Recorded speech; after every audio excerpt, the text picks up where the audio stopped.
যখন একজন পুরুষ এটি করেন, তার পরিবার বরঞ্চ তাকে সাপোর্ট করার জন্য তার পাশে দাঁড়িয়ে যান।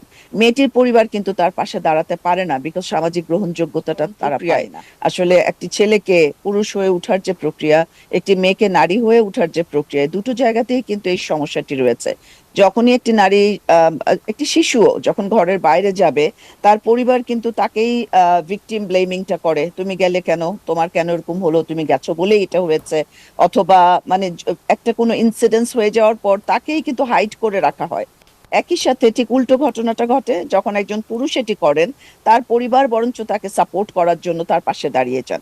মেয়েটির পরিবার কিন্তু তার পাশে দাঁড়াতে পারে না, বিকজ সামাজিক গ্রহণযোগ্যতাটা তারা পায় না। তো রিভিকটিম হয়, ভিকটিম ব্লেমিং হয় এখানে।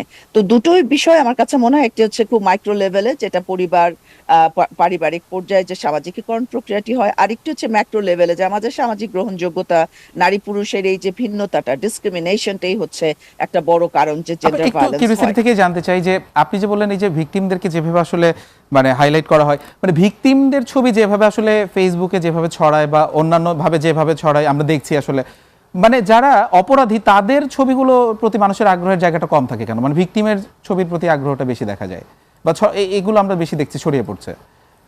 জি, আমার কাছে মনে হয় যে এটাও আমাদের যে সামাজিক দৃষ্টিভঙ্গির একটি বিষয়, যে আমরা কিন্তু আসলে এমপ্যাথি বা সিম্প্যাথি অ্যাট্রাক্ট করার একটা প্রচেষ্টা দেখাতে গিয়ে আসলে ভিকটিমকে আবার আরেকটা রিভিকটিম করে ফেলি। এটা যে তার আইডেন্টিটিটা আমাদের প্রকাশ করাটা উচিত নয়, সামাজিক যোগাযোগ মাধ্যম হোক বা মেইন স্ট্রিম গণমাধ্যম হোক, এই দৃষ্টিভঙ্গিটাও কিন্তু আমাদের তৈরি হয় নাই। বরঞ্চ আমরা যদি ধর্ষক বা তার পরিবারের এই ছবিগুলো আমরা যদি চারদিকে ছড়িয়ে দিতে পারতাম, হয়তো সেখানেও একটা, আমি আমি শিওর না যে তাদেরটাও আমাদের কোনো ধরনের মানে কোর্ট বা এই ধরনের একটা লিগ্যাল প্রসিডিওরে যাওয়ার আগে করা সম্ভব কিনা আমি জানি না, কিন্তু কোনোভাবে ভিকটিমের ছবি তো কোনোভাবেই দেওয়া উচিত না। জি ইভেন জি যদি তার পরিবার মনেও করে যে সেটি তাকে বিচার পেতে সাহায্য করবে, সেক্ষেত্রে শুধু ইনসিডেন্টসটা বর্ণনা করা যেতে পারে, ভিকটিমের ছবি, ভিকটিমের পুরো পরিচয় আমার কাছে মনে হয় যে একেবারেই গ্রহণযোগ্য নয়। জি। আরেকটা বিষয়, ঢাকা বিশ্ববিদ্যালয়ের ঘটনা, সাম্প্রতিক ঘটনা, মানে একজন নারীকে উত্ত্যক্ত করার পর তাকে আটক করা হলো এবং পরবর্তীতে তাকে আরো মানে বের করার পর আবার ফুলের মালা দিয়ে বরণ করা হলো। এই ঘটনাগুলো আসলে কি বার্তা দিচ্ছে সমাজে?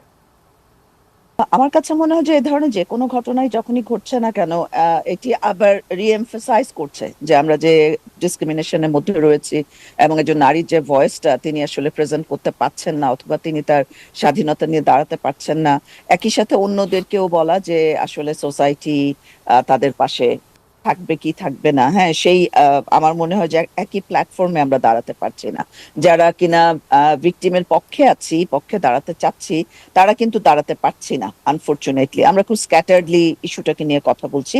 উল্টো দিকে যারা পারপেট্রেটর, তাদের পক্ষ কিন্তু খুবই স্ট্রং, তারা কিন্তু খুবই ইউনাইটেডলি, এটা একটা ধর্ষণের ঘটনা হোক বা অন্য যে কোনো ধরনের নারী নির্যাতনের ঘটনা হোক, আমার কাছে মনে হয় যে এটা একটা ভুল বার্তা যাচ্ছে, যে তাহলে ভিকটিমই কিন্তু ওই যেটা একটু আগে বলছিলাম যে আবারও রিভিকটিম হচ্ছেন ন্যাশন ওয়াইড, ইন্টারন্যাশনালি। এই এই বিষয়গুলো কিন্তু সারা বিশ্বেই ছড়িয়ে যাচ্ছে। তো সেটা আমার কাছে মনে হয় যে একদমই গ্রহণযোগ্য নয়।